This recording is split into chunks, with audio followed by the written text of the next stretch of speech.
ಇವತ್ತು ಬೆಳಿಗ್ಗೆ ಎದ್ದ ತಕ್ಷಣನೇ ನಮ್ಮ ಗುಂಡ ಅವ್ರದ್ದೇ ದರ್ಶನ ಆಗೋಗ್ಬಿಡ್ತು.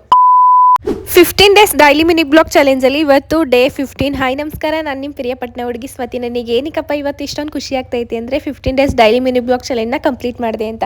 ಸೊ ಈ 15 ಡೇಸಲ್ಲಿ ಯಾರೇನು ನನಗೆ ಸಪೋರ್ಟ್ ಮಾಡಿದ್ರಿ ಎಲ್ರಿಗೂ ತುಂಬ ಥ್ಯಾಂಕ್ ಯು. ಮತ್ತು ನಿಮ್ಮ ಸಪೋರ್ಟ್ ನನಗೆ ಯಾವಾಗಲೂ ಇದೇ ಥರ ಇರಲಿ ಅಂತ ಕೇಳ್ಕೊತೀನಿ. ಅದಾದಮೇಲೆ ಇವತ್ತು ನಮ್ಮ ಮನೆಗೆ ಈ ಗೆಸ್ಟ್ಗಳು ಕೂಡ ಬಂದಿದ್ರು. ಈ ಗೆಸ್ಟ್ ಯಾರು ಅಂತ ಗೊತ್ತಿದ್ರೆ ಕಮೆಂಟಲ್ಲಿ ತಿಳಿಸಿ.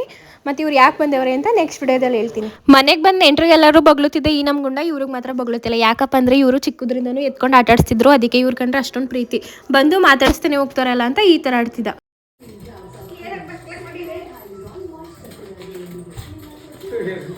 ಅದಾದಮೇಲೆ ನ್ಯೂ ಇಯರ್ ಪ್ರಯುಕ್ತ ಅವ್ರು ಬಂದಿರೋ ಖುಷಿಗೆ ನಮ್ಮ ಗುಂಡಂಗೆ ಈ ವರ್ಷನೇ ಸ್ನಾನ ಮಾಡಿಸ್ಬಿಟ್ಟೆ. ಯಾಕಪ್ಪ ಅಂದರೆ ಅವನು ಸ್ನಾನ ಮಾಡ್ಸೋಕೆ ಅಟ್ಲೀಸ್ಟ್ 2 ಮೆಂಬರ್ಸ್ ಆದರೂ ಬೇಕು. ಅಷ್ಟು ರೋದನೆ ಕೊಡ್ತಾನೆ, ನನಗೆ ಸ್ನಾನ ಮಾಡ್ಸೋಕ್ಕೆ ಕೊಡಲ್ಲ. ಈ ಪಪ್ಪೀಸ್ಗಳಿಗೆ ಸ್ನಾನ ಮಾಡಿಸೋದು ಎಷ್ಟು ಕಷ್ಟ ಅಂದರೆ ಸಾಕಿರೋರಿಗೆ ಮಾತ್ರ ಗೊತ್ತು. ಎಲ್ಲೋ ಅಪರೂಪಕ್ಕೆ ಒಂದು 2-3 ನಾಯಿ ಮಾಡಿಸ್ಕೋಬೋದು ಅಷ್ಟೇ ಸ್ನಾನನ. ಈ ನನ್ನ ಮಗ ಅವನೆಲ್ಲ ಇವ್ನು ಮಾತ್ರ ಮಾಡಿಸ್ಕೊಳ್ಳೋದೇ ಇಲ್ಲ.